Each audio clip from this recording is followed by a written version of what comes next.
Bueno, muy buenas noches, apreciados y apreciadas estudiantes. ¿Cómo están ustedes? Buenas noches, profe. Bien, sí, señor. Hola, profe, buenas noches. Buenas Bien, sí, señor, noches, María gracias. ¿Y usted? Cristina. Buenas ¿Qué más, profe? Buenas noches, noches. Luisa. Buenas noches, Albenis, Buenas noches, Andrés, profesor. Liliana, Ailiet. Bueno, vamos a ver como siempre, solo 5 minuticos, ni siquiera 5, 4 minuticos. A las 8:05 arrancamos nosotros con nuestra cuarta videoconferencia, nuestra cuarta y última videoconferencia de este módulo. 8:05 arrancamos.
Bueno, apreciados y apreciadas estudiantes, lo prometido es deuda, 805. Entonces vamos a iniciar con esta cuarta y última videoconferencia de nuestra materia de gerencia de proyectos, pactada pues obviamente hasta ya la próxima semana. Entonces pues muchachos, en este momento creo que estamos al día a nivel de notas, de calificación. Nos falta pues hacer obviamente pues la entrega de esta tercera actividad de la unidad número 2. Estamos también pues, no, esta es la segunda, no, perdón, las últimas 3 actividades. Está pendiente ya a partir de ayer, creo que empezamos a hacer nuestro foro para que por favor empecemos a participar. Que si dejamos todo para última hora, pues entonces de pronto se genera pues un gran volumen en los últimos 2, 3 días y de pronto hasta no alcanzamos a participar. Entonces la idea es pues ir a hacerlo de forma gradual y pues obviamente participar con esas preguntas tan bonitas, tan chéveres, tan interesantes del 2, simplemente 2 de las áreas del conocimiento que ustedes consideren que fueron como las más chéveres o las que más apliquen, ¿no? Y ya pues nuestro examen final pactado para creo que es 11 y 12 de noviembre, muchachos. Estamos pues ya a portas, finalizando pues ya nuestro curso de gerencia de proyectos. No sé si hay alguna pregunta antes de iniciar, muchachos. ¿Todo claro? Nosotros tenemos una nota, una entrega sin nota, pero me imagino que en el transcurso de estos días la vas a subir, ¿verdad? Sí, claro. Vale, Estamos ahí era eso nomás, gracias. finalizando como tal pues toda esa parte y esas revisiones, muchachos. Claro que sí. No sé, bueno, si no hay más preguntas, muchachos, pues entonces vamos a proyectar mi pantalla.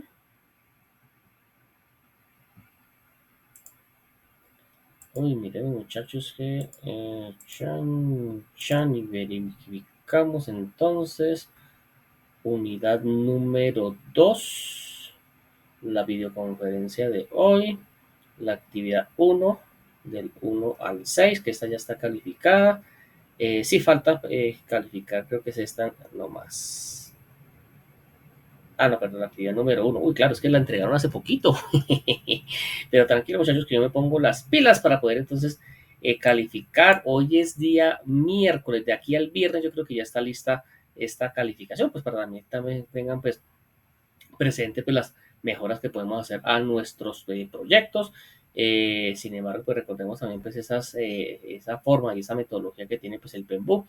Ya la establecimos en las actividades de la unidad número 1. Ya sabemos pues lo que se tiene que mirar y lo que se tiene que revisar. Y pues como les comentaba, pues el 11 y el 12 de noviembre será nuestro examen final, 11 y 12. Estamos hablando de viernes y sábado, muchachos. Viernes y sábado, pues ya estamos haciendo entonces, levantando la restricción para que ustedes puedan hacer esa contesta. Recordemos que pues son 10 preguntas, así como el cuestionario de la unidad número 1. 10 preguntas de selección múltiple, algunas de falso y verdadero, para ser contestadas en 30 minutos, muchachos. Perfecto, muchachos. Entonces, pues vamos entonces al grano, ya pues con las últimas 3 áreas del conocimiento. A ver, la última que vimos fue la parte de comunicaciones. Entonces aquí como introducción, y lo veníamos hablando y lo veníamos diciendo desde la misma acta de constitución del proyecto. Recordemos que pues los riesgos en un proyecto son fundamentales. Un riesgo puede ser, y hablábamos un poquito de lo que era el famoso acrónimo del PESTAL, situaciones a nivel política, económica, social, tecnológica, ambiental y legal. Entonces, cualquiera de esas situaciones que son externas, que no se pueden controlar, que no se pueden manejar, pues nos pueden afectar nuestro proyecto. Recordemos pues acá los que viven en Bogotá, pues un escándalo pues a nivel nacional con la reserva Vanderhammer. Entonces, pues en la administración del alcalde Peñalosa, pues se lograron generar pues algunos permisos, algunas por parte de personería y pues este tipo, digamos, de entidades oficiales. Y cuando se cambió, cuando pues, se generó pues ya la nueva administración por parte de Claudia López, se frenó este proyecto. Entonces, por una situación, por un tema ambiental, y ahí tenía pues algún tinte político, y bueno, se generó pues una situación en la cual pues no sé cuántas tierras y cuánta inversión se habrá hecho en ese proyecto, pero mira, se paralizó totalmente. Y ya pues volverlo a arrancar, si sea pues en otra administración, pues ya se va a hacer más complicado. Entonces, miremos que un riesgo muy pequeño, muy sencillo, nos puede generar y nos puede ocasionar pues como tal que ese proyecto no se realice, o que si ya se tiene, digamos, algo adelantado, pues se paralice completamente. Entonces, los riesgos importantes, recordemos que en el acta de constitución del proyecto se buscaba y se generaban esos riesgos de alto nivel. Y pues no era generar pues toda una matriz de riesgos, lo que vamos a ver ahorita, sino era simplemente mirar esos riesgos, los más importantes, los más fundamentales, los que podrían impactar de una forma negativa, pero de una vez, ¡pum!, propositiva a nuestro proyecto. Entonces se lograban identificar. Aquí pues en esta gestión de los riesgos vamos a ver cómo se deben generar pues esa identificación de esos riesgos, cómo se forman y se miden de forma cualitativa inicialmente y luego de forma cuantitativa para hacer entonces la matriz de riesgos, que yo sé que en eso ustedes son expertos. Entonces pues eso es como preámbulo a lo que vamos a ver en este momento con nuestra área del conocimiento, la gestión de los riesgos, la número 8, muchachos. Penbook nos dice que la gestión de los riesgos incluye los procesos para llevar a cabo la planificación de la gestión de los riesgos. Entonces, pues cuando uno tiene que empezar a mirar, bueno, cuáles son los riesgos que me pueden afectar, ya dijimos, una primera forma, mirar ese pestar, situaciones políticas, económicas, sociales, tecnológicas, ambientales y legales, empezar a medir, empezar, digamos, como tal, a generar lo que se dice popularmente, un brainstorm, una lluvia de ideas, cuáles riesgos en cada una de las categorías podemos entonces visualizar. ¿Cierto? Porque tenemos que empezar, digamos, a generar una estrategia posterior con esos riesgos que consideremos que son de alto impacto. Así como pues una identificación, un análisis, una planificación de la respuesta y control de los riesgos de un proyecto. También generando una situación importante, y es que un riesgo que pues uno considere que es alto riesgo, que es algo mejor dicho casi que inminente, esa planificación de esa respuesta va a involucrar un presupuesto, un rubro. Entonces, no es simplemente identificarlo, sino generar pues una estrategia, generar como tal pues una respuesta, pues cómo vamos a combatir ese riesgo, pero nos toca generar un rubro, nos toca generar como tal una situación a nivel de presupuesto, ¿cierto? Porque los dineros pues para combatir los riesgos no salen de la nada, y recordemos que pues el proyecto con esa metodología pues tiene que estar pues 100% relacionado. Los objetivos de la gestión de los riesgos del proyecto consiste en aumentar la probabilidad y el impacto de los eventos positivos, y es que existen también situaciones en las cuales puede beneficiar el proyecto. Lo importante es evidenciarlos y también pues empezar a mirar cuáles estrategias tengo que tomar con esos riesgos positivos. ¿Por qué se llama riesgos positivos?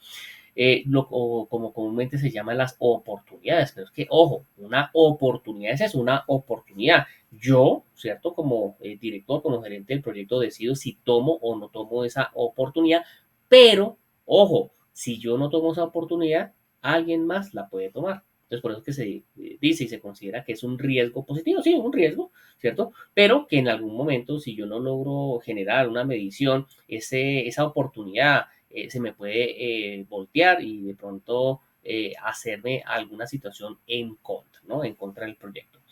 Y disminuir la probabilidad y el impacto de los eventos negativos en el proyecto. Entonces, pues eso sí es muy lógico. Yo trato pues de identificarlo, ya pues vamos a ver más adelante pues la matriz, cómo se hace, cómo se construye, y pues obviamente pues esos riesgos que son casi que inminentes, pues yo tengo que empezar a mirar cómo minimizo, cómo los evito o cómo traslado pues ese impacto. Entonces, ¿qué es lo que se debe hacer en el trabajo, muchachos? Entonces, pues, ustedes ya identificaron la metodología, ustedes ya saben, pues, cuáles son, digamos, los entregables y qué es lo que se tiene que dar contesta. Entonces, esto es como tal la parte importante de lo que dice el PMBOK. Entonces, pues, uno primero tiene que planificar la gestión de los riesgos. Entonces, es el proceso de definir cómo realizar las actividades de gestión de los riesgos de un proyecto. Entonces, dentro de eso puede ser, digamos, con una metodología PESTAL. Segundo, identificar los riesgos de acuerdo pues con lo que planificamos de cómo iba a ser esa gestión de los riesgos. Identificar los riesgos, pues es el proceso de determinar los riesgos que se pueden afectar al proyecto y documentar sus características. Entonces yo empiezo a identificarlos, yo empiezo, digamos, a numerarlos, empiezo a decir por qué ese puede considerar un riesgo positivo o negativo. Tercero, entonces, como les decía, pues hacer un análisis cualitativo. Entonces, el análisis cualitativo de los riesgos, pues es el proceso de priorizar riesgos para análisis o acción posterior, evaluando y combinando la probabilidad de ocurrencia e impacto de dichos riesgos como tal. Entonces, pues nosotros empezamos a hacer un análisis cualitativo, que es una situación a nivel de descripción. El paso 4 es realizar el análisis cuantitativo de los riesgos. Y entonces, pues hay muchas metodologías para uno pasar de algo cualitativo a algo cuantitativo. Entonces, el análisis cuantitativo, pues es el proceso de analizar numéricamente el efecto de los riesgos identificados sobre los objetivos generales del proyecto. Entonces, una forma muy sencilla, ya lo vamos a ver más adelante, pero acá es el resumen, pues yo tengo que empezar a mirar, bueno, cuáles riesgos hay, entonces yo hago pues una especie de, como les digo, un brainstorm, una lluvia de ideas, una tormenta de ideas de todos los riesgos que pueden haber a nivel político, económico, social, tecnológico, ambiental y legal, ¿cierto? Y empiezo a generar como tal una matriz. Entonces, pues yo empiezo a mirar, bueno, este riesgo, por ejemplo, un temblor en Bogotá. ¡Wow! Aquí en Bogotá nunca ha temblado, muchachos. Ojo, hemos sentido movimientos telúricos, pero que el epicentro es en otras partes, en el Huila, en el Valle, en Santander, ¿cierto? Ni siquiera en Boyacá hemos sentido todavía pues un sismo fuerte. Entonces, Bogotá nunca ha temblado como tal, que un epicentro, un sismo acá, como lo que sucedió en México, ¿no? Un temblor y luego otro temblor 10 años después, wow, es una situación pues muy sui generis. Entonces, si yo digo, ¿cuál sería como tal el impacto? El impacto de un temblor, de un terremoto en Bogotá. ¡Wow! Eso es catastrófico, Dios mío, ¿cierto? Si se caen los malos edificios ahí por mala construcción, por mal diseño, por malos materiales, sin que haya temblores, sin que haya pues movimientos teóricos, ¿cómo será si sacude pues toda una ciudad con un epicentro aquí en Bogotá? O sea, sería algo catastrófico, ¿cierto? Entonces, si uno mira desde ese punto de vista de el impacto de esa situación, de ese riesgo, pues sería, si yo lo genero de una escala de 1 a 5, pues eso sería 5. Pero hay que hacer otro análisis. ¿Cuál sería como tal la probabilidad? Entonces, usted me pregunta a mí, ¿cuál es la probabilidad de que ocurra un sismo en Bogotá? De 1 a 5, yo diría que 1. Claro, nunca ha sucedido, entonces pues la probabilidad pues va a ser remota, ¿no? No quiere decir que no pueda suceder, claro que sí, pero si me generan como tal una forma cuantitativa, yo diría que pues sí, el impacto sería 5, pero la probabilidad sería 1. Si yo multiplico 5 por 1, pues da 5. Ah, listo, una situación de forma cualitativa, ya la convertí en forma cuantitativa y ya sabemos que es un número 5 y empiezo a hacer lo mismo pues con todos los riesgos políticos, económicos, legales. Entonces, por ejemplo, a nivel, no sé, un ejemplo legal, entonces que van a hacer, estamos haciendo pues un proyecto y vamos a generar como tal una compañía que va a generar eh, ¿cómo es que se denomina ahora? Alimentos ultraprocesados. Pero miren, en ese momento hay un riesgo inminente de que ya está generándose, no solo por reforma tributaria, sino por otro tipo de situaciones, de que pues va a haber se va a combatir ese tipo, digamos, de industria. Entonces, ¿cuál es el riesgo? Pues es un riesgo que yo tengo que empezar a cuantificarlo, ¿cierto? ¿Cuál sería el impacto? El impacto sería 5 para mi proyecto. ¿Y cuál es la probabilidad? Pues eso ya es prácticamente un 5, ¿no? 5 por 5, 25. Entonces, ese riesgo estaría dentro de los riesgos top. Y así, entonces mira cuál es la probabilidad 1, cuál sería como tal el impacto, de 4, 5 por 4, 20, o de 3, 5 por 3, 15, o de 3, 3 por 3, ¿cierto? Y empieza usted a hacer la categorización, la medición de esos riesgos. Y ya pues de forma cuantitativa pues es mucho más fácil clasificarlo. Yo generaría, pues obviamente, estrategias y presupuesto a esos riesgos que yo considero altos. Habría otra tabla en la cual pues habrían unos riesgos medios que tengo que mirarlos, vigilarlos, cómo evolucionan, pero no les generaría estrategia, no les generaría pues como tal una planeación de incluso presupuestal. Y hay unos riesgos que sí, pues esos están riesgos y pues un riesgo es un riesgo, toca monitorearlo, toca de vez en cuando hacerle un seguimiento, pero que no, digamos como tal, esa probabilidad sería una probabilidad baja. ¿Listo, muchachos? Para quinto, planificar la respuesta de esos riesgos. Todo lo que estábamos hablando, pues esos, en esa matriz de riesgos, pues yo lo que hago es tomar esos riesgos top, esos riesgos altos, y pues a esos riesgos generar esa respuesta a esos riesgos. ¿Yo qué voy a hacer?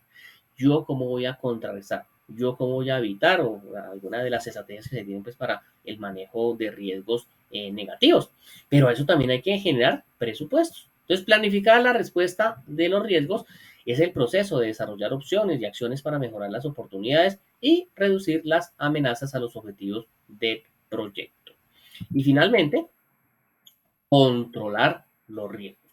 Y lo hemos dicho, muchachos, y pues es importante volverlo a repetir, que las 10, muchachos, las 10 áreas del conocimiento tienen una parte de monitoreo y control. Y eso quiere decir que cómo yo puedo generar unos indicadores de forma cualitativa o cuantitativa que me ayuden a planificar como tal el control de esa área del conocimiento, muchachos. Entonces, controlar los riesgos dice que es el proceso de implementar los planes de respuesta a los riesgos, dar seguimiento a los riesgos identificados, monitorear los riesgos residuales, identificar nuevos riesgos, claro que sí. Por ejemplo, proyectos que se generaron desde, me imagino que desde este año, desde enero, febrero, pues de este año, nunca jamás en la vida ni el más pesimista de los pesimistas iba a evidenciar que el dólar en esa época llegara a 5.000 pesos. Eh, Recordemos que el año pasado incluso pues estuvo por debajo de los 4.000 pesos, 3.700, 3.800. Este año fue que tuvo, digamos, unas subidas en el principio de año, 4.100, 4.200. Y pues los expertos decían que pues el dólar en esta época y acercándose a Navidad, recordemos que en diciembre pues hay una demanda mayor de la divisa, pues por viajes, por vacaciones, por la misma época.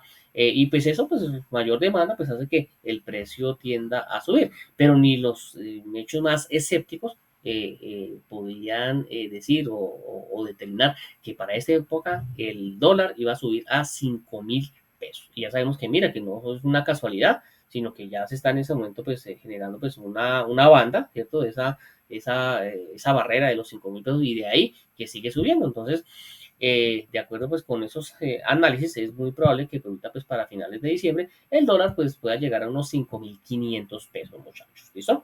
Entonces, yo como genero pues esa situación, pues a medida que va, eso sería pues algo entre político y económico. Recordemos que los rumores del gobierno pues también afectan la bolsa, el manejo pues del dólar. Pues yo como, si yo soy rico y tengo plata en Colombia y pues hay una situación de incertidumbre y de malos manejos y otro tipo de situaciones que, o bueno, no digamos que malos manejos, pero sí de situaciones que no comparto, pues yo me llevo esa platica y usted para sacar la plata de Colombia obligatoriamente tiene que convertirla a una divisa. Entonces saco platica, entonces pues me estoy llevando los dólares que hay en Colombia, nuestras reservas internacionales, y pues eso genera obviamente un impacto en el precio, ¿no? Entonces yo también tengo que generar monitoreos, porque en algún momento yo puedo identificar nuevos riesgos.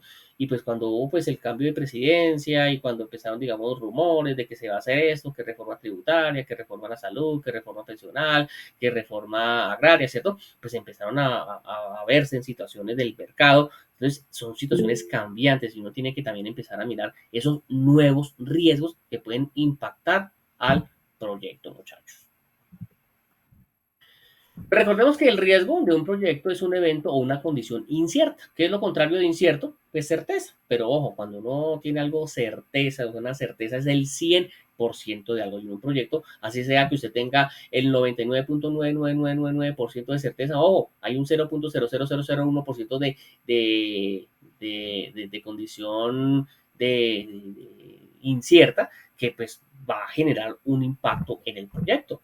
Por ejemplo, si uno mira la tasa de accidentes aéreos en el planeta, uno ve que es una tasa, mejor yo creo que es del 0.0002%. O sea, uno diría, no, pues eso es mínimo, pero ojo, ese 0.0002%, mira cuántos accidentes y cuántas situaciones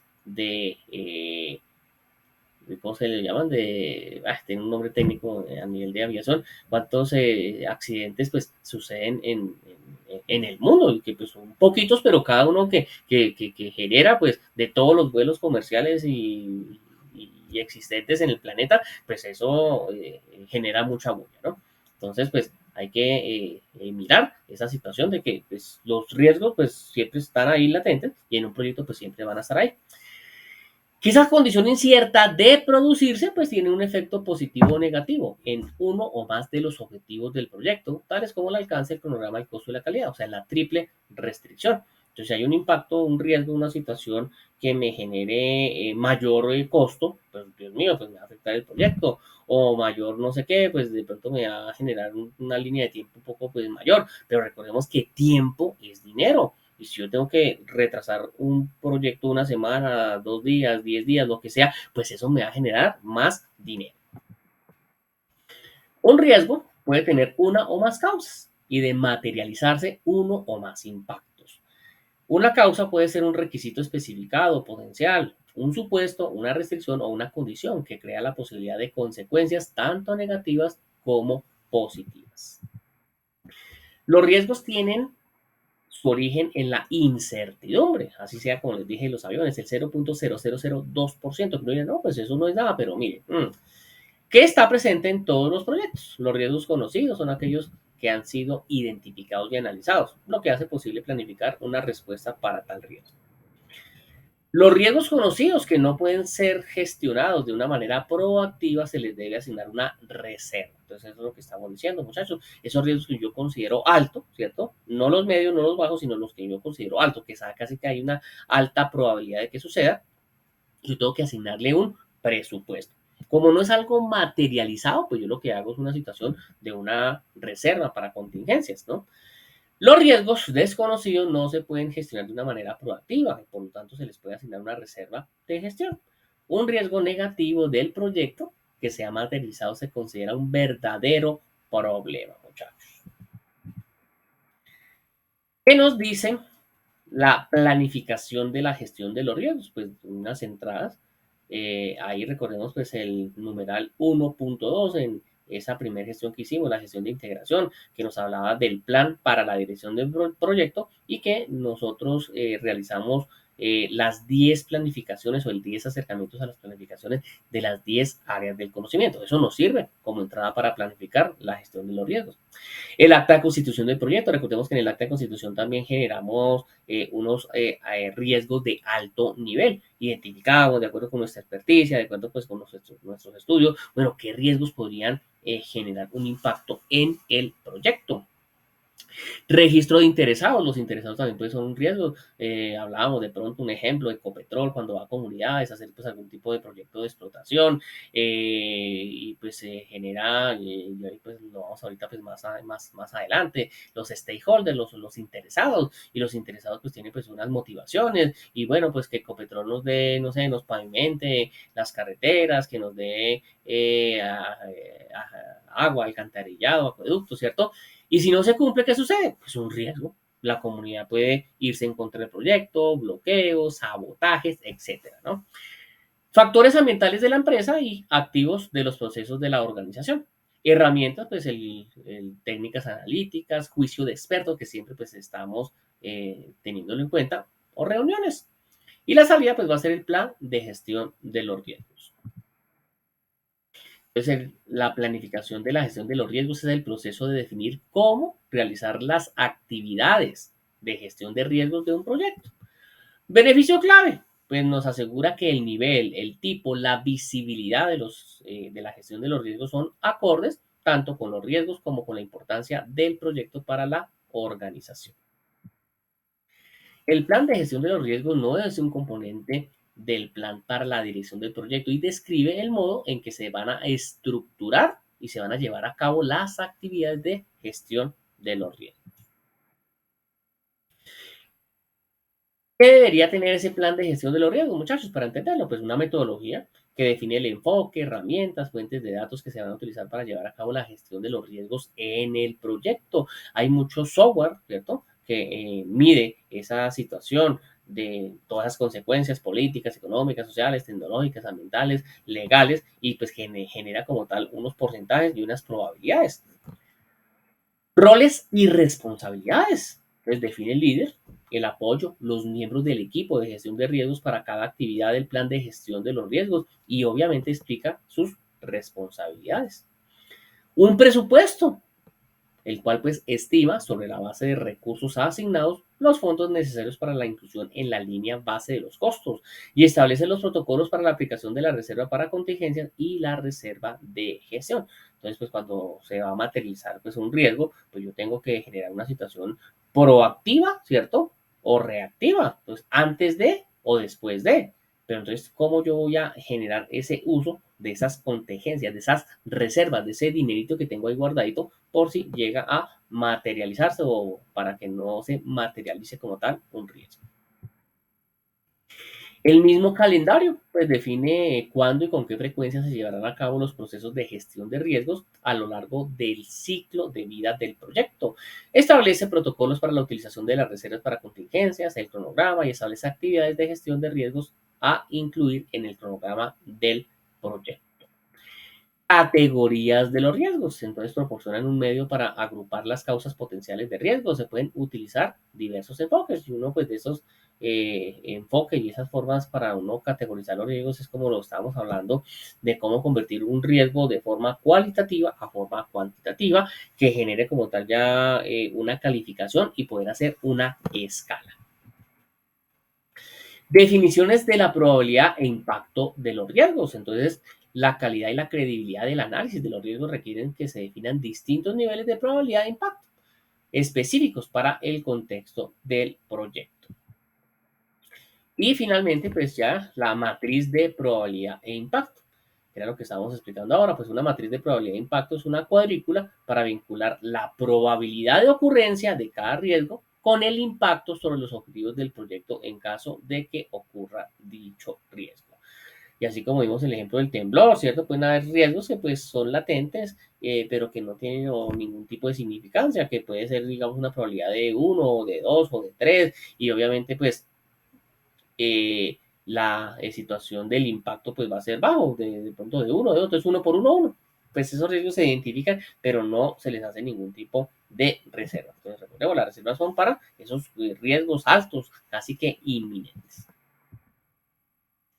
Entonces, si hemos hablado, pues, si yo tengo riesgos, ¿cierto? Como decíamos, pues, riesgos negativos o amenazas, yo tengo que generar estrategias, ¿cierto? La primera estrategia es lo que uno haría como director, como gerente de un proyecto, es pues evitar el riesgo. Evitar el riesgo es una estrategia de respuesta a los riesgos según la cual el equipo del proyecto actúa para eliminar la amenaza o para proteger al proyecto de su impacto. Recordemos que por ser situaciones externas, nosotros no tenemos el control. Pero si yo sé que por aquí no puedo pasar porque aquí hay un riesgo de agua, pues me voy por otro camino. Si viene el huracán Iota, ¿qué hago? Pues entonces genero pues un aseguramiento del proyecto, de las ventanas, de lo que sea. Entonces yo trato siempre de evitar el riesgo. Si no se puede evitar, pues yo trato de transferirlo. Transferir el riesgo es una estrategia de respuesta a los riesgos según la cual el equipo del proyecto traslada el impacto de una amenaza a un tercero junto con la responsabilidad de la respuesta. Algo muy sencillo, un ejemplo muy sencillo, pues cuando uno contrata un seguro.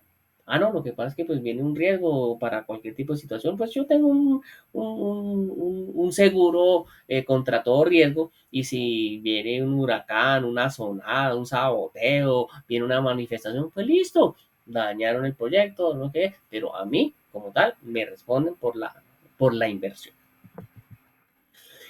Yo también puedo mitigar. ¿Qué es mitigar? Tratar de disminuirlo. Mitigar el riesgo es una estrategia de respuesta a los riesgos, según la cual el equipo del proyecto actúa para reducir la probabilidad de ocurrencia o impacto de un riesgo.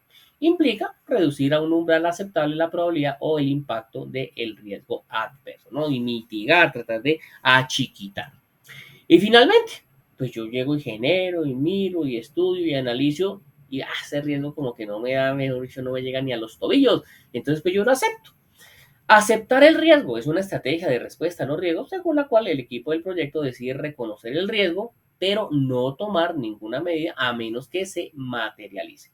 Hay un riesgo, no, pues eso no me hace nada, yo lo monitoreo, por si de pronto el riesgo crece como tal, pero no hago absolutamente nada, simplemente lo acepto. Y lo que decíamos, los riesgos positivos u oportunidades. Entonces, pues no tratemos de pensar de que siempre una oportunidad es un beneficio, porque si yo no lo tomo, alguien más lo va a tomar y me puede perjudicar. Entonces, yo lo primero que trataría con una oportunidad es de explotarla, claro que sí. Entonces, la estrategia de explotar se puede seleccionar para los riesgos con impactos positivos cuando la organización desea asegurarse de que la oportunidad se haga realidad.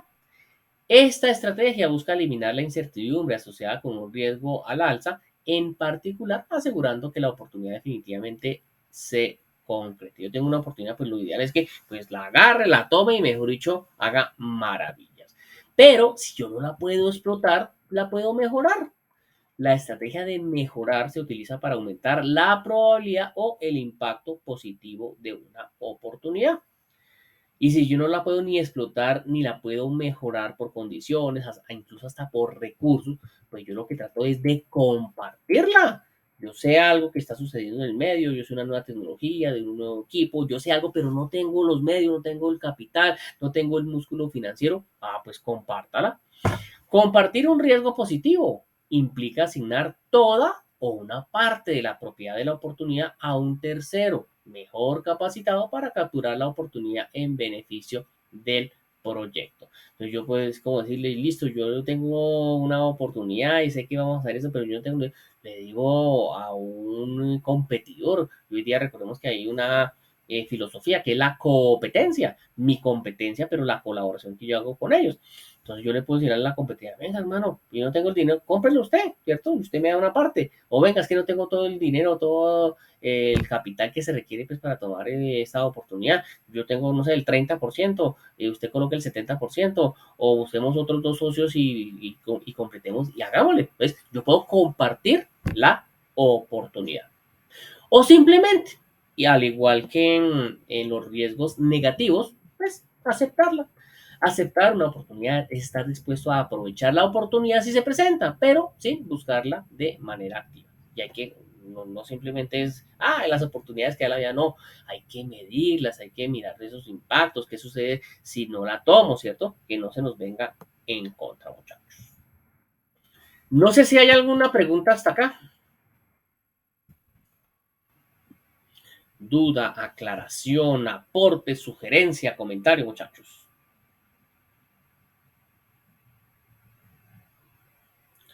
Bueno, ya lo hemos dicho en sesiones anteriores, eso se llama silencio administrativo positivo, ¿cierto? Entonces, todo lo que dijo el profesor está claramente y está obviamente generando ya esa conciencia y ese conocimiento entre todos ustedes. Vuelvo, lo digo y lo repito, muchachos, sé que pues, las dudas muchas veces llegan cuando pues estamos haciendo ya nuestro trabajo, pero ya ustedes tienen pues esta guía, tienen esta presentación, esta charla que estamos haciendo pues la explicación y obviamente pues los que han generado dudas o preguntas por intermedio del aula han visualizado, han evidenciado que el profesor contesta de forma rápida y oportuna. Perfecto, muchachos, entonces novena área del conocimiento, gestión de las adquisiciones del proyecto.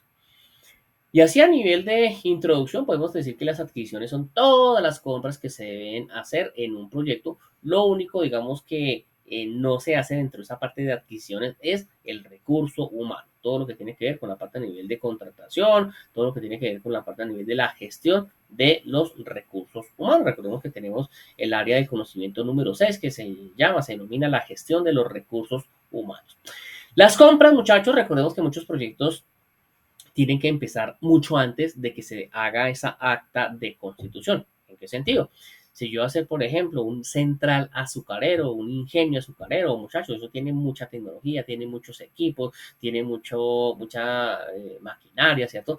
Que mucha de esa capacidad, por ejemplo, la centrífuga, que son donde se colocan pues todos los jugos resultantes de la extracción de esos jugos de la caña de azúcar y tiene que elevarse a temperaturas de 2500 grados centígrados, Eso no se hace en Colombia. Si yo hacer un proyecto de un central azucarero, de un ingenio como tal, me toca empezar desde antes y me toca mandar a fabricar eso a Europa, a Estados Unidos, ¿cierto? Para que trate de empalmar cuando ya tenga pues el desarrollo de la factoría, el desarrollo ya como tal del proyecto y pues que llegue a encajar en lo que estamos haciendo. Porque si yo empiezo con todas las áreas y empiezo digamos con todo el proyecto al mismo tiempo, pues esa parte de centrífuga, ¿cuánto se me puede demorar? No sé, por ahí 8 meses, 10 meses, un año. Entonces ahí tengo que generar pues toda una estrategia de unos recursos anticipados, de una situación de pago, porque allá no es como acá, venga que le doy el 50% y el otro 50%. No, allá si tú mandas a hacer una máquina, un equipo en Italia, no, le cobran es por anticipado. Venga, hermano, esto le cuesta $100,000, venga para que esos $100,000. Y luego usted se encarga de hacer todo el proceso de importación, incluso hasta la parte a nivel de logística. Y hay unos equipos y unas maquinarias tan grandes que la sola situación de la dimensionabilidad dentro de un barco o la parte a nivel de transporte, wow, eso genera unas situaciones y unos compliques logísticos importantes que no caben ni siquiera en una sola mula. Hay situaciones de traslado que toca unir dos mulas así, una mula acá y otra mula acá, se unen, se les coloca sobre la plataforma pues el equipo, ¿cierto? Y se lleva y se traslada, imagínense, ¿no? Dos mulas ahí de la mano, a veces ni caben en las carreteras donde tienen que llegar esos proyectos. Entonces, eso es como una abrebocas para mirar que pues, la parte a nivel de compras tiene pues, unos elementos importantes, también todo lo de importación y también incluye toda la parte a nivel de contratos. Entonces, la gestión de adquisiciones muchas veces no se finaliza con el proyecto, sino queda pendiente. Compré esa máquina y la importé de Italia. La capacitación, ¿quién me la va a dar? Eso tiene que tener unos seguros. Ya se termina el proyecto, ya le dejo eso montado, pero yo no voy a recibir como director de proyecto esa capacitación. Eso ya le toca pues ya cuando el proyecto se convierta en una empresa o en alguna actividad financiera o lo que sea. Y pues de todas maneras tiene que seguir esa parte de capacitación que se generó dentro del proyecto, unos documentos, debe haber unos contratos, debe haber como tal unas situaciones de seguro. Entonces todo ese tipo de situaciones se maneja dentro de la gestión de adquisiciones del proyecto. ¿Qué nos dice el PMBOK? Pues PMBOK nos dice que pues, la gestión de adquisiciones del proyecto incluye procesos necesarios para comprar o para adquirir productos, servicios o resultados que es preciso obtener fuera del equipo del proyecto. La organización puede ser la compradora o la vendedora de productos, servicios o resultados del proyecto. La gestión de las adquisiciones, la gestión de las compras del proyecto incluye procesos de gestión de contrato. Y pues, digamos, si usted va a comprar papelería, usted va a comprar eso, pues no, eso no, pues no genera, digamos, mayores complicaciones. Pero si yo voy a hacer compras grandes, compras de pronto muy, con un impacto financiero fuerte, siempre tengo que generar contratos, ¿no? Contratos de cumplimiento, contratos de seguros, contratos de instalación, de capacitación, de todo eso. Y control de cambios requeridos para desarrollar y administrar contratos u órdenes de compra emitidos por miembros autorizados del equipo del proyecto. La gestión de adquisiciones del proyecto también incluye control de cualquier contrato emitido por una organización externa que esté adquiriendo entregables del proyecto a la organización ejecutora, así como la administración de obligaciones contractuales contraídas por el equipo del proyecto en virtud del contrato. ¿Qué incluye? Entonces recordemos la contesta, lo que se debe hacer dentro de nuestro trabajo académico. Primero, pues planificar la gestión de adquisiciones. Pues es el proceso de documentar decisiones de adquisición del proyecto, especificar el enfoque e identificar a los proveedores potenciales. ¿Yo cómo voy a comprar? Muchas veces, y aún hoy día, en pleno siglo XXI, año 2022, muchas empresas, ¿cierto? Cuando generan una planeación de las compras, generan todavía pues políticas, y las políticas, recordemos, de los tres proveedores, ¿no? Consígame tres cotizaciones y ahí pues cuando las tenga a mano, pues yo miro pues por cuál me elijo, si el 1, el 2 o el 3, y puede ser por situaciones a nivel de precio, de calidad o de garantía, pero generalmente es de precio. Hoy día todavía funciona eso. ¿Qué sería lo ideal? Pues lo ideal es que uno pueda hacer un desarrollo de proveedores. Y entonces, pues, una situación en la cual, pues, hacemos unos análisis y unos estudios, y yo me comprometo a usted a comprarle siempre, pero usted se garantiza siempre, pues, a dar una buena calidad y a un precio, pues, muy competitivo, ¿no? Entonces, ¿cómo yo voy a hacer esa gestión de adquisiciones dentro de la parte de planeación, ¿no? Segundo, efectuar las adquisiciones. Pues yo ya lo planifico, ahora pues compre. El proceso de obtener respuesta de los proveedores, seleccionarlos y adjudicarles un contrato, ¿no? Controlar las adquisiciones. El proceso de gestionar las relaciones de adquisiciones, monitorear la ejecución de los contratos y efectuar cambios y correcciones según corresponda. Recordemos, así como lo dijimos en el punto anterior, en la parte a nivel de los riesgos, siempre debe haber un monitoreo y control. Y en la parte, digamos, a nivel de compras, de adquisiciones, mucho más. Y finalmente, cerrar las adquisiciones. Entonces, que es el proceso de finalizar cada adquisición para el proyecto. Solo que este proceso de cerrar adquisiciones muchas veces no se cierran con el proyecto. Como les digo, de pronto pues hay falta, hice la compra y compré la maquinaria y la instalé, pero ese equipo como tal tiene que generar una capacitación, que yo no la voy a recibir, sino ya se va a recibir a posteriores, 1, 2, 3 meses cuando ya esté funcionando ese proyecto que se convierte pues en una empresa. Entonces, pues todavía no se puede cerrar la adquisición porque todavía hay una situación contractual. Recordemos, un contrato es un acuerdo de voluntades.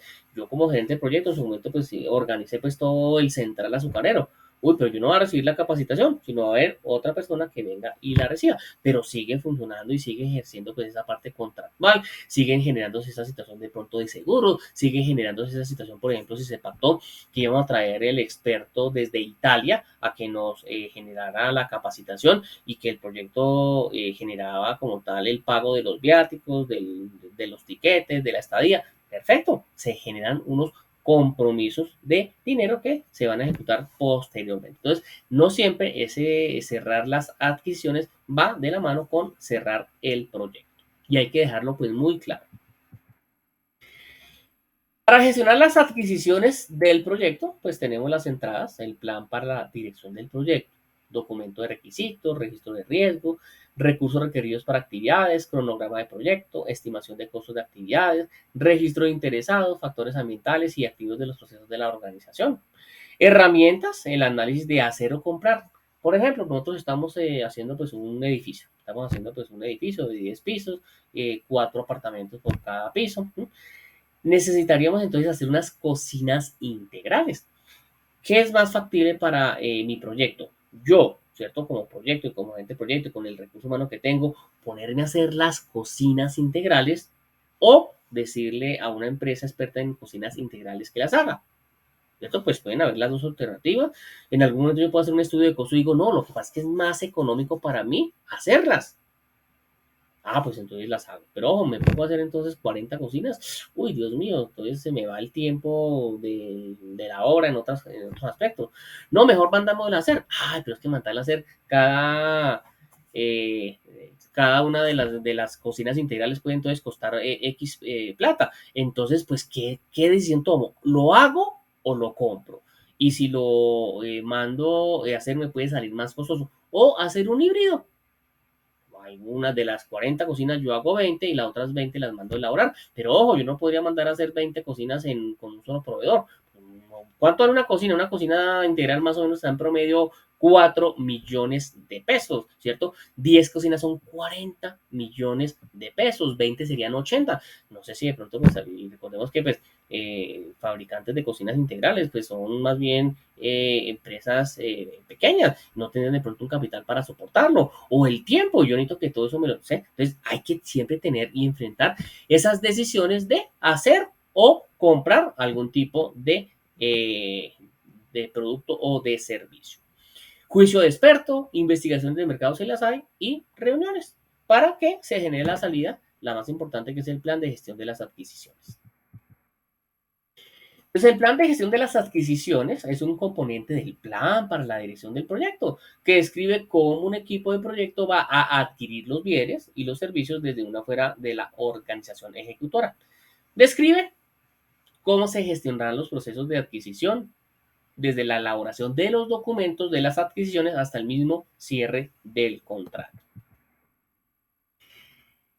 ¿Qué debe tener? Pues se debe tener en cuenta pues, los tipos de contrato a utilizar, los asuntos relacionados con la gestión de los riesgos, determinar si se van a utilizar estimaciones independientes y si son necesarias como criterios de evaluación, las acciones que el equipo de dirección del proyecto puede implementar de forma unilateral si la organización ejecutora pues, dispone de un departamento de compras o contratación o adquisición, los documentos de las adquisiciones estandarizados si fueran necesarios, gestión de múltiples proveedores. Entonces, lo que estábamos hablando ahorita de las cocinas integrales. Entonces, yo voy a hacer algunas cocinas integrales, pero ojo, necesito buscar otros 2 o 3 proveedores. Entonces, múltiples proveedores. A este le encargué 5 cocinas, a este por su capacidad otras 8 cocinas, a este otras 10 cocinas, ¿cierto? Entonces, ¿cómo voy a hacer esa situación de planeación? La coordinación de las adquisiciones con otros aspectos del proyecto, tales como programar e informar el desempeño, las restricciones y los supuestos que podrían afectar las adquisiciones planificadas, el manejo de los extensos plazos requeridos para comprar determinados elementos a los vendedores, la coordinación del tiempo extra para adquirir esos elementos con el desarrollo del cronograma del proyecto. La determinación de las fechas programadas en cada contrato para los entregables del mismo y la coordinación con los procesos de desarrollo y control del cronograma. La identificación de requisitos para obtener garantías de cumplimiento o contratos de seguros con el fin de mitigar algunas formas de riesgo del proyecto. El mismo establecimiento de instrucciones que se proporcionarán a los vendedores y se desarrollará para mantener la estructura de desglose de trabajo, nuestra famosa EDT, muchachos. La determinación de la forma y el formato que se va a usar para los enunciados del trabajo, del contrato o relativo a la adquisición. Y recordamos que pues dábamos un consejo que uno siempre debería tener una asesoría legal y un abogado es importante pues para que mire esas figuras, esas cláusulas, esos compromisos que se deben tener en cuenta en el momento de generar un contrato. La identificación de vendedores precalificados, si los hubiese, que se van a utilizar. Las métricas de adquisición que se van a emplear para gestionar contratos y evaluación de vendedores. Entonces, esto es ya pues para finalizar como tal con la gestión de adquisiciones del proyecto, nuestra área del conocimiento número 9. Alexander, cuéntanos por favor. Profe, buenas noches. Buenas noches, Alexander, adelante. Profe, cuando dice encerrar las adquisiciones, ¿hace referencia como al cierre del contrato con los proveedores o con las personas que vamos a adquirir el bien o servicio? Correcto, con la parte de compra. Entonces yo compré una máquina, yo para cerrar la adquisición, entonces ¿cómo finalizo? Si la compré de contado, pues ya la finalizo. Si no hay, si hice un contrato, ya me generan, es que hay muchas compras generan capacitación, generan, digamos, como tal, fase uno o fase 2, generan como tal también una situación a nivel de seguros, por ejemplo, que le dan a uno garantía. Entonces, no, mire, yo le vendo esta máquina y eso le doy 6 meses de garantía.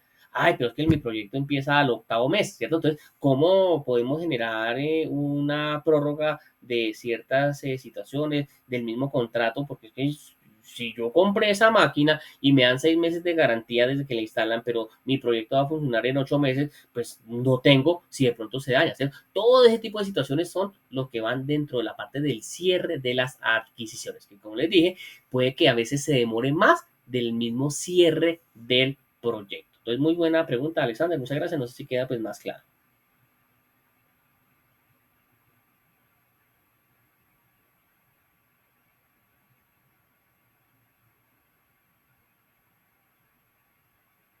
Bueno, perfecto. No sé si hay más preguntas, muchachos. O si no, pues nos vamos. Nos vamos con nuestra última área del conocimiento, con la gestión de los interesados, muchachos. O también pues se denominan los stakeholders. Y recordemos pues que un interesado pues puede ser una persona o puede ser un grupo de personas que tienen pues algún interés en particular en el proyecto.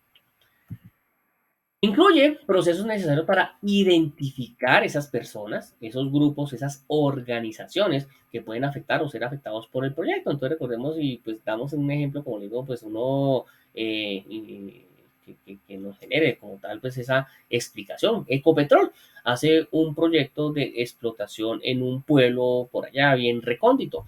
Entonces, pues obviamente la comunidad pues va a ser afectada, la comunidad que llega. Señores Ecopetrol, pues si usted va a hacer eso, listo, hágale, hermano. Pero necesitamos entonces que nos ayude, que nos mejore la calidad de vida, que nos traiga acueducto, que nos traiga alcantarillado, que nos mejore las vías, ¿cierto? Entonces, ¿cómo vamos a empezar como nosotros como proyecto, como pozo, como proyecto de exploración, como sea como se llame, generar pues toda esa situación de expectativas y luego cumplirlas? Porque también pues va a haber una parte que pues yo estoy pagando como Ecopetrol el proyecto es porque necesito que me genere como tal una rentabilidad, una utilidad. Los empleados también tendrán pues como tal unos intereses, ¿cierto? Ya dijimos la comunidad, no sé, hasta la iglesia, muchas veces el curita, el párroco del pueblo se mete y bueno, señores, Dios mío, gracias por este proyecto, ¿cierto? Porque antes, bueno, padrecito, mire, nosotros le podemos entonces ayudar con el campanario, a remodelar eso, no sé qué, y pues obviamente pues a cambio pues el padrecito pues va a estar agradecido y en el sermón dominical pues va a decir que ese proyecto pues está bendecido. Pero de lo contrario, echémonos de enemigo un cura y verá lo malo que nos puede ir. Nos puede generar una sonada, una situación de negatividad de la comunidad. Entonces, es importante personas, grupos o organización que pueden afectar el proyecto. Para mirar esas expectativas de esos interesados y su impacto en el proyecto y para desarrollar estrategias de gestión adecuadas con el fin de participar eficazmente de esas decisiones y en la ejecución del proyecto. Pues son 4 procesos los que incluye la gestión de los interesados del proyecto. Primero, pues identificarlos, identificar interesados, el proceso de identificar a las personas, a los grupos, a las organizaciones que podrían afectar o ser afectados por una decisión, por una actividad o por un resultado del proyecto, así como de analizar y documentar información relevante relativa a los intereses, la participación, las interdependencias, la influencia y el posible impacto en el éxito del proyecto. Después de que yo los identifico, yo empiezo a generar una planificación de esa gestión de los interesados. Es el proceso de desarrollar estrategias de gestión adecuadas para lograr la participación eficaz de esos interesados a lo largo del ciclo de vida del proyecto, con base en el análisis de sus necesidades, de los intereses y el posible impacto en el éxito del proyecto. Tercer proceso, pues gestionar la participación de los interesados. Proceso de comunicarse y de trabajar con los interesados para satisfacer sus necesidades, sus expectativas, abordar los incidentes en el momento en que ocurren y fomentar la participación adecuada de los interesados en las actividades del proyecto a lo largo del ciclo de vida del mismo. Entonces, pues si nosotros generamos pues un plan de gestión con los interesados, pues toca empezar a mirar qué se cumple y cómo se va cumpliendo y hacerlos partícipes del desarrollo del proyecto. Y eso es lo que muchas veces los proyectos se olvidan. Entonces hicimos entonces algún tipo de convenio con la comunidad y estamos entonces y se excluyen y no se les dice nada y no se les comenta nada y no se les dice cuáles avances van. Entonces, ¿qué hace la comunidad? Pues obviamente, pues tiene la expectativa, venga, ¿qué pasó con el proyecto? Y pues entonces la Junta de Acción Comunal va y habla pues con los encargados, venga, es que pues recuerda que ustedes prometieron eso y esto, ¿en qué avance va? Y de 1 al 100, vamos en el 5 o en el 8 o en el 10% o en el 0 de avance. Y es cuando muchas veces la comunidad, no, un momento, ¿cómo así? Ustedes nos prometieron esto, no nos han cumplido, no sé qué, y pues empiezan a sabotear el proyecto, haciendo pues un paro, saboteando los camiones, no dejando ingresar pues no sé qué. Muchas veces los mismos empleados de esos proyectos son miembros de la comunidad, ¿cierto? Entonces, no, pues hacemos paro y listo, y a ver qué va a hacer. Entonces, eso puede generar retrasos importantes en el proyecto. Y finalmente, pues controlar la participación de los interesados, que es el proceso de monitorear globalmente las relaciones de los interesados del proyecto, ajustar las estrategias y los planes para involucrar a dichos interesados. Recordemos, la salida como tal es el registro de interesados, que es prácticamente identificar a los interesados a esas personas, a esos grupos, a esas organizaciones que podrían afectar o ser afectados por una decisión, una actividad o un resultado del proyecto, así como el de analizar y documentar información relevante relativa a los intereses, participación, interdependencias, influencia y posible impacto en el éxito del proyecto. Registro de interesados, ¿qué debería tener? Entre otras cosas, pues una información de identificación. Nombre de la persona, puesto en la organización, ubicación, teléfono, rol en el proyecto, información de contacto, información de evaluación, requisitos principales, expectativas principales, influencia potencial en el proyecto, fase del ciclo de vida con mayor interés. Alexander, cuéntanos, por favor. Profe, usted cuando habla de los interesados en el proyecto, aquí también está incluido por lo menos el gerente, digamos, si es una asociación, también los socios. Claro, Alexander, claro que sí. No solo, recordemos que un proyecto hace parte de un ecosistema, ¿no? Entonces, pues acá estamos a nivel interno, ¿cierto? A nivel interno podemos entonces mirar el gerente, los empleados, proveedores, ¿cierto? A nivel externo puede estar la comunidad, puede estar, como les dije, pues el párroco, puede estar el gobierno, pueden haber muchos interesados en ese proyecto y cada uno pues tiene sus expectativas y eso es lo que tenemos que empezar a hacer, ese registro para después empezar a mirar el cumplimiento como tal de dichas situaciones o dichos pactos que se puedan realizar. Sonia, cuéntanos por favor. Profesor, buenas noches. Buenas noches, Sonia, adelante. Digamos, entonces, la primera fase es identificar cuáles son los interesados internos y los externos, ¿cierto? Correcto. Que ahí es donde, bueno, viene lo que me decía ahorita el compañero, la pregunta del compañero Alexander, lo que es el sponsor, digamos, el gerente del proyecto, los equipos del proyecto, proveedores, y dependiendo la fase, pues los empleados así no los lleguen uno entregue el proyecto hasta cierto punto, digamos que uno puso una panadería, entonces hasta aquí les entrego, pero obviamente el sponsor va a ¿cómo se llama? A reclutar su personal, pero uno se comprometió a que hay una persona, un chef muy importante que les va a enseñar a hacer un pan X. Ese serían los interesados internos.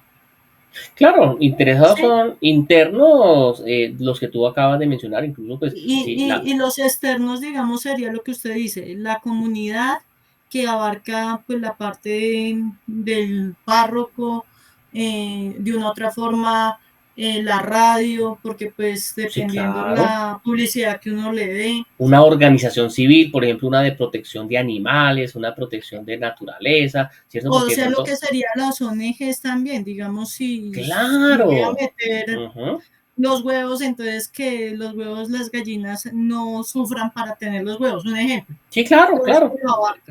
Estamentos Igual, legales, la policía, el gobierno, ¿cierto? El gobierno, profe, el gobierno hace referencia a que al ente regulador para dar el aval de la licencia de funcionamiento. Entre otras cosas, puede ser, digamos, la alcaldía, licencias de funcionamiento, pueden ser permisos de construcción que los otorga, ay, se me olvidó el nombre de la entidad. La curaduría. La curaduría, correcto, muchas gracias. La curaduría, todo eso son pues situaciones y por eso decíamos, personas o grupos, ¿cierto? O instituciones que tengan relación con el proyecto. Profe, y bueno, esa es la primera fase. Eso uno lo segrega en el informe, ¿cómo se dice? Lo escribe en el informe. Se desglosa como tal. En la presentación que su merced pone, que dice lista de interesados, se puede manejar, no es que uno los describa, sino pues ahí me llamaba la atención que, digamos, usted decía, ponga el nombre, cuál sería como, ahí se había manejado como su necesidad y la expectativa que se va a cumplir a ese interesado. Correcto, porque cada interesado tiene una expectativa. Bien, y eso se podría manejar en un informe como desglosado, sí, o necesariamente tiene que ir en una matriz. No, puede ser un cuadro, puede ser un informe, puede ser algo en prosa.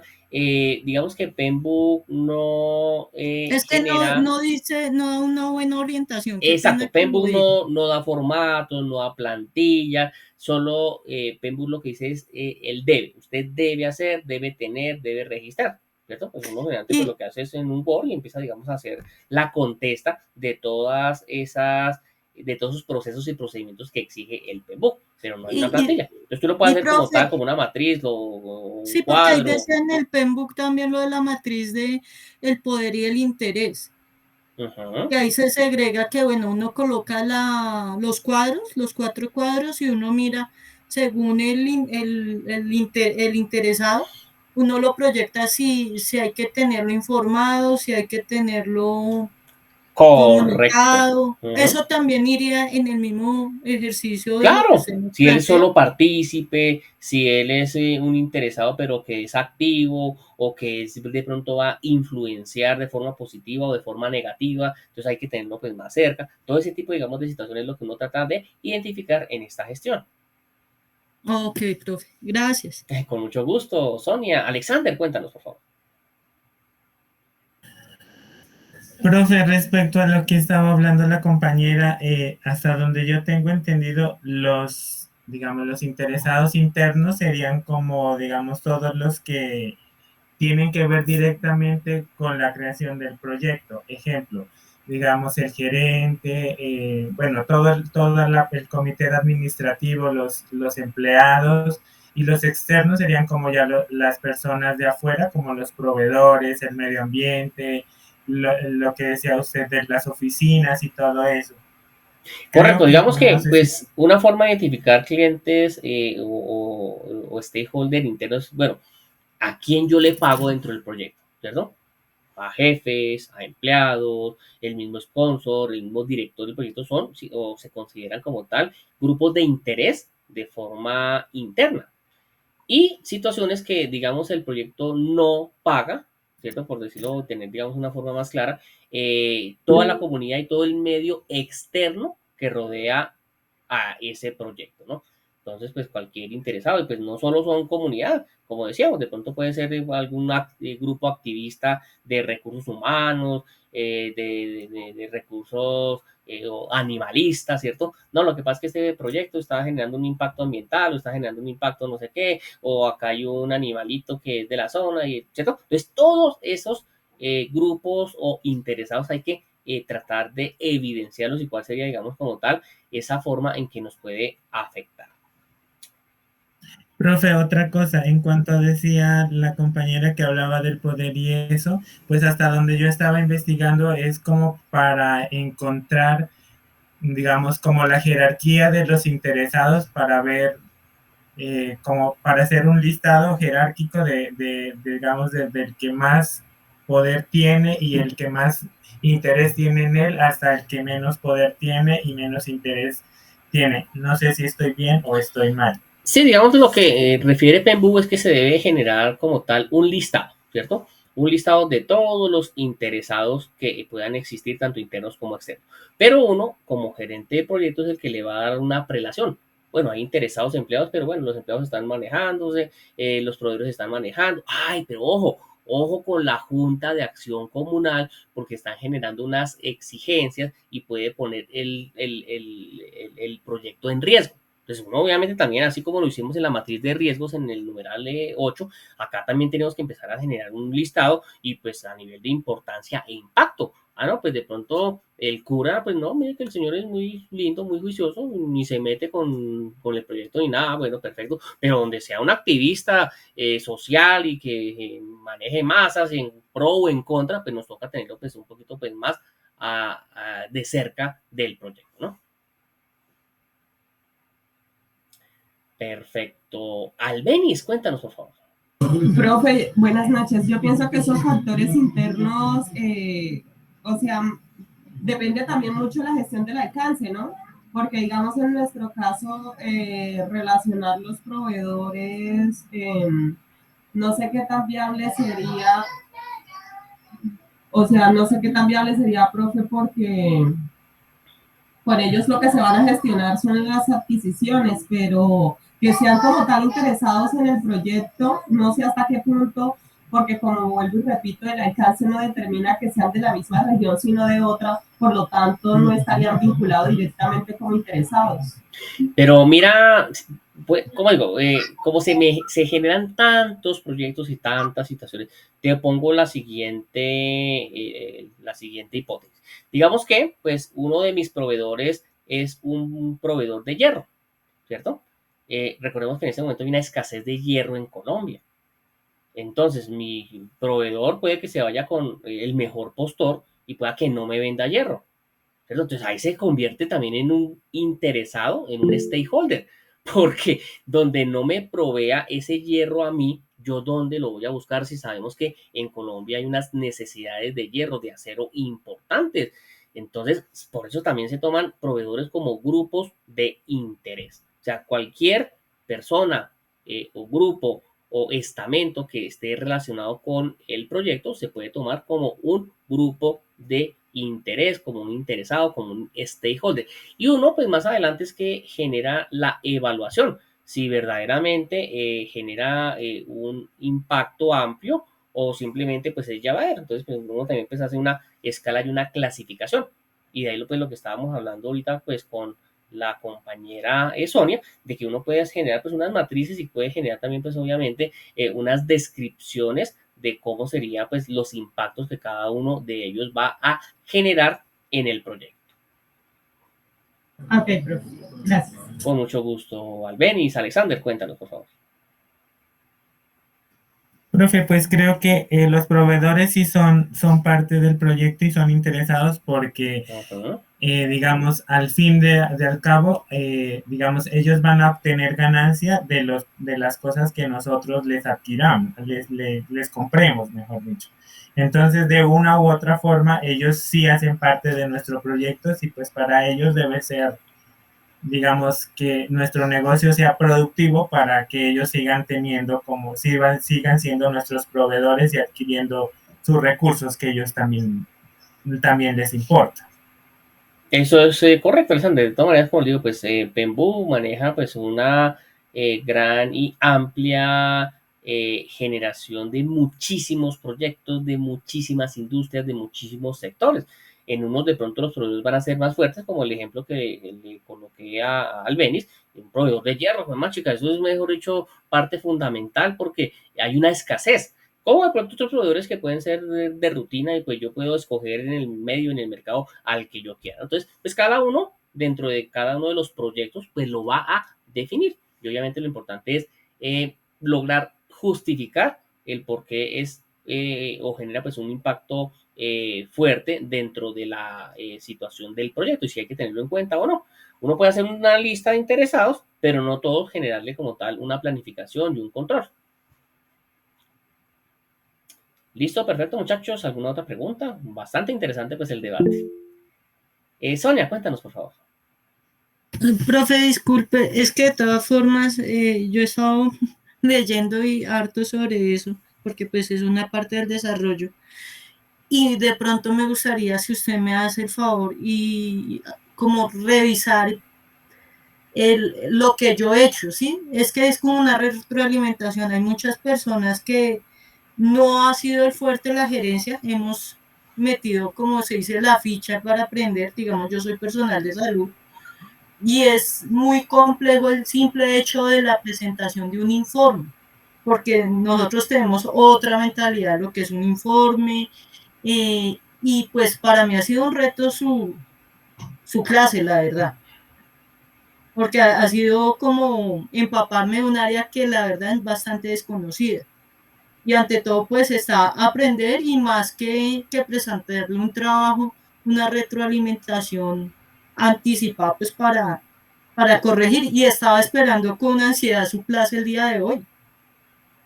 Ok, perfecto, Sonia. Pues la verdad, en lo que uno ve y el PMU, con todo el respeto, a mi modo de ver, de pronto porque pues soy una persona muy sistemática en salud, se maneja mucho lo que son los protocolos y demás, y tendemos a ser un poco más cerrados. Lo que usted dice es una herramienta muy abierta y da da como la vía libre a que la persona presente su informe como quiera. Hay muchas matrices, hay muchas cosas que si usted las justifica, las puede soportar. Y en salud, la verdad, nosotros somos más cuadriculados. Sí, correcto. Esto es otra área. Esta es otra forma de dimensionar un proyecto. Sabemos pues que los proyectos de salud, como tú dices, pues son muy técnicos. Pembu y lo que se ha tratado pues de explicar con esta herramienta es que es una cosa demasiado amplia lo que tenemos que darle y por eso les digo, lo más que una plantilla, más que un formato, lo que toca dar es una justificación y que estén pues unos elementos importantes, ¿no? Sí tenemos pendiente pues la actividad número 1 de la unidad número 2. Esa, como les digo, pues trataré de hacerla de aquí a mañana. Yo creo que me comprometo de aquí a mañana que todos tengan pues su retroalimentación pues para que podamos también abordar estas últimas tres áreas del conocimiento pues de una forma mucho más amplia y suficiente. Aunque como les digo, pues de todas maneras con las primeras cuatro áreas del conocimiento que son las más importantes, porque está la de integración, el acta de constitución, está la triple restricción, alcance, tiempo y costo, ¿cierto? Ya con eso pues nos da una forma, un protocolo, ese proceso y procedimiento de cómo es que se debe manejar cada una de las contestas de cada una de las áreas del conocimiento. ¿Listo? Anticipadamente si no me comprometo, Sonia, de verdad que tratamos o trato de cumplir no solo con ese grupo, sino con varios grupos que tengo de esta misma materia, entonces hacer una revisión anticipada, eso sí no me puedo comprometer, ¿listo? Andrés, cuéntanos, por favor. Profe, dos cositas. La primera, hay que hacer la retroalimentación adecuando los trabajos que usted nos entregue y nos califica. No, la respuesta sencilla es no, Andrés, porque yo solo verifico y solo reviso, de acuerdo con la plantilla de Pembu, lo que se entrega, lo que se exige.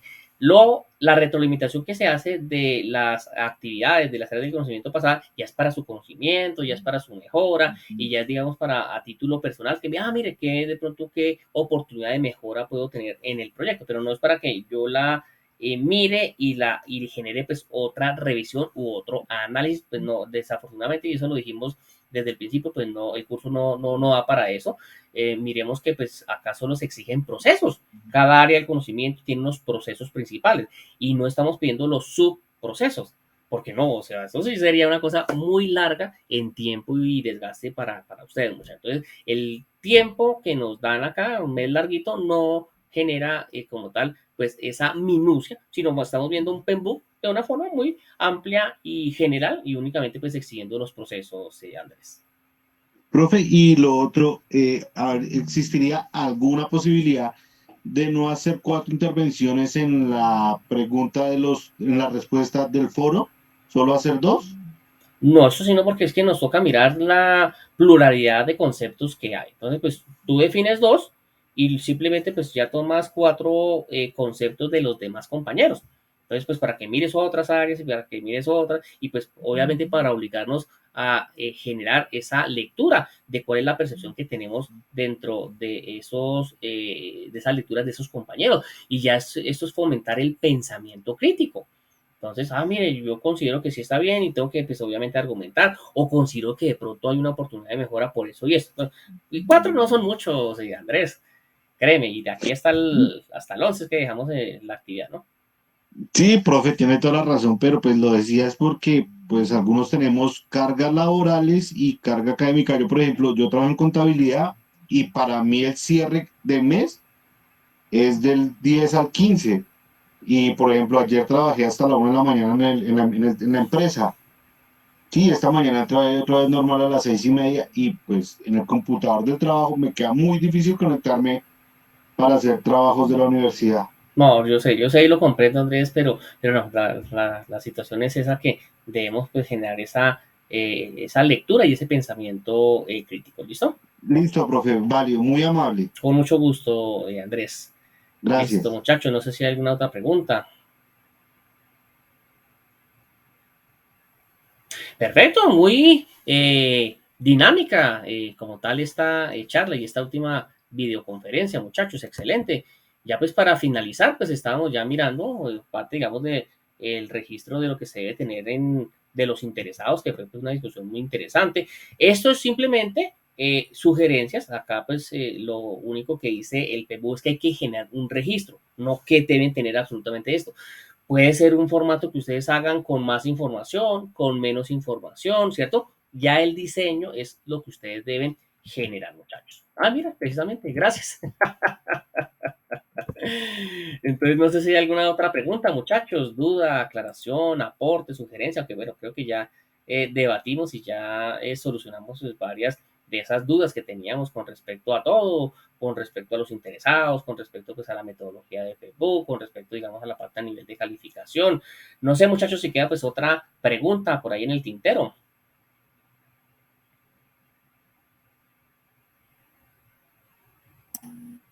No, pues por mi parte tenía dudas, pero ya los compañeros fueron interviniendo y quedaron claras. Muchísimas gracias. Perfecto. Eso también es importante porque una pregunta o una duda que yo tenga, cuando se da la contesta, pues también puede servir para aclarar dudas de los otros compañeros. Entonces, muchachos, compromiso, de aquí a mañana pues ya van a tener entonces la actividad número 1 de la unidad número 2 calificada para que tengan en cuenta de pronto algunas observaciones, pero ya vi que en la segunda entrega de o sea, la actividad número 3 de la unidad número 1, ya pues en la gestión del alcance, el tiempo y los costos ya mejoraron bastante la metodología, así que pues espero y aspiro colocar solo 5 muchachos, ¿listo?